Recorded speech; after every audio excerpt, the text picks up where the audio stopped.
gravity just threw me and I just fell off the boat. And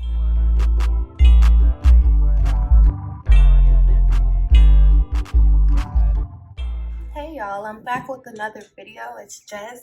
As y'all can see, I have knotless braids. I'm just gonna show y'all like a short video of how I kind of keep up with the upkeep of it, meaning oiling my scalp, making sure the braids are still like not frizzy, and just making sure my scalp is moisturized too.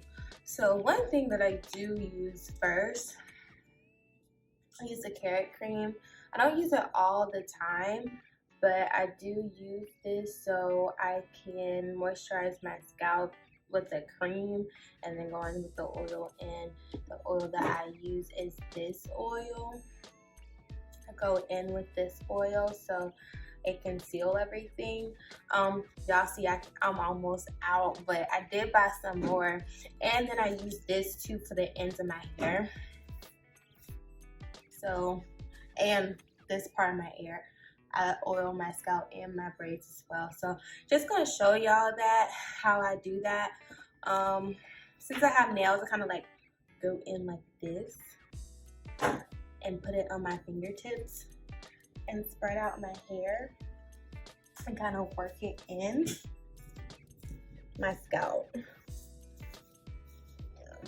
I do that all across in my scalp, and I go on to this side, and these are medium, so I can get to my scalp pretty easily. Knotless braids, I mean, so it's a lot of space. And I take this, make sure, go in.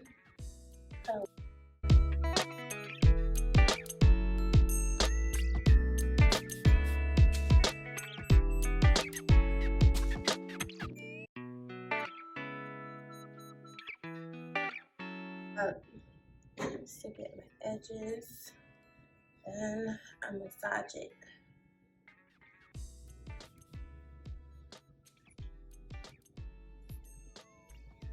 Okay, now what I'm gonna do, just to make my braids shiny, I'm gonna put this on my palm, and then a little bit of this, and rub it together. And I'm gonna run it through my braids.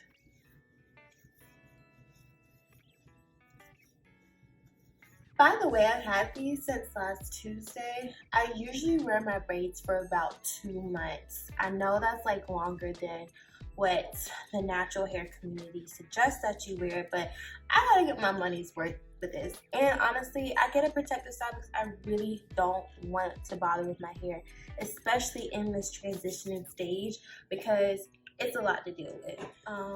Well, my hair has come a long way, but I'm trying to still decide if I'm going to cut all the perm ends off next time, or what should I do with my hair, because I have been getting protective styles for over a year, ever since I started or decided to transition back in March of 2020.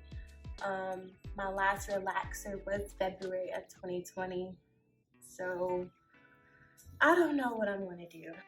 And the ends kind of got a little raggedy because I went whitewater rafting last weekend. Y'all, it was, I fell off because we went on this one trail, or I don't know what you call it, but it was two types of trails, if you want to call them that, or routes that we did for whitewater rafting. The first one wasn't that bad. I was like, okay, we got it. We were all up, we got it. And then like the second one, I know I'm like going on a rant, but I'm just looking at the ends and I'm just like, oh, they're not the same.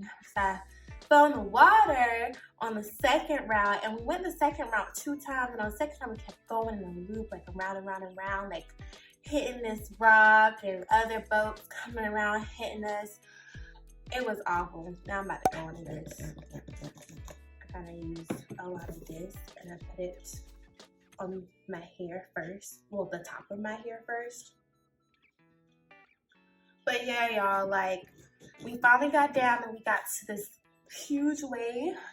And like the gravity just threw me and I just fell off the boat. And so then I got caught underneath the boat. So, you know how they have those safety videos at the very front? Well, very beginning, before y'all go on anything that's kind of dangerous.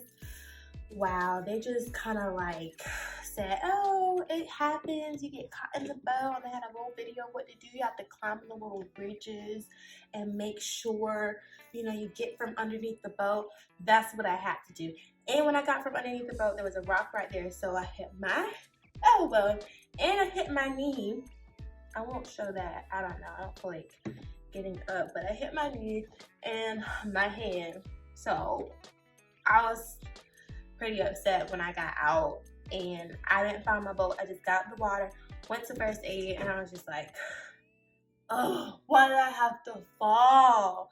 Like, that's what I was scared of the whole time. I wasn't scared of the water. It was only like 3 feet of water, but it was just still like, oh, like I got wet, corny on my hair, like.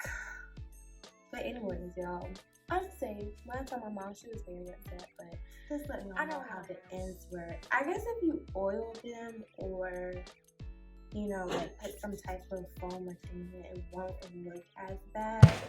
That's all I have for y'all today. Just talking about what I did last weekend and how I just upkeep my braids. And I wrap a scarf around it at night and put it up. I don't know if I should invest in one of those ones.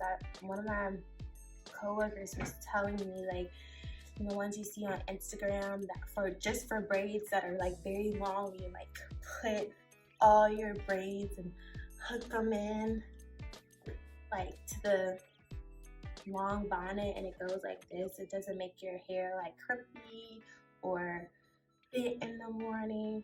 I might do that because when I put it in a bun, I noticed like it's just uncomfortable sleeping in with a bun sometimes, but I got used to it. And like, because I do put it in a bun on top of my head and for 8 hours at night or however long I sleep, it does have some bending and crimping in some areas and I don't want that. So I wonder if I should try it and see if it's worth it. I don't know. But yeah, that's all I have for y'all today.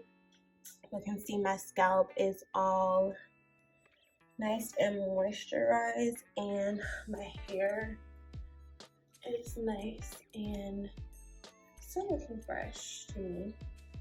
Like, not too much, but it's okay. That's all I have for y'all today. Till next time, make sure y'all subscribe and like my video. Y'all know I'm starting out on my journey, and I know I have a protective style on, but like I said, y'all, I'm still transitioning. Not sure when I'm going to cut on my ends off. I did say it was going to be October. Again, like, subscribe, and see y'all next time. I also want to tell y'all how important keeping up the upkeep of your braids while you're having a protective style, because we like to get protective styles and kind of forget about our hair, right? We don't need to do that. And I know sometimes I'm at fault in doing that. When I just get my protective style, I'm like doing what I need to do and making it look good. But the most important thing to do it is making sure your scalp is moisturized with oil or a cream. I use both because it kind of makes sure it's extra moisturized, so you probably won't have to do it maybe every day, probably like every 2 or 3 days. And when you do that, you're making sure that your hair underneath all of the hair that is braided into it, your actual hair stays healthy and moisturized. And that's why I don't put it just on my scalp, but rake it through or smooth it through my braids as well. So just making sure y'all do that. Y'all can see that all parts of my hair are moisturized, but I kind of wanted to add in this at the end just to let y'all know it's important that you moisturize your scalp, rake it through or smooth it through those braids, your hair underneath will thank you. Especially when you wear it for a long time. That means your hair is going to be moisturized, and then when you wash your hair, it won't feel as dry or brittle. Make sure also you use a refreshing, detoxing or clarifying shampoo after you have a protective style, just because there's so much buildup afterward. But that's all for real, y'all, this time. I'm done. Make sure y'all like and subscribe again, and I'll see y'all when I post another video.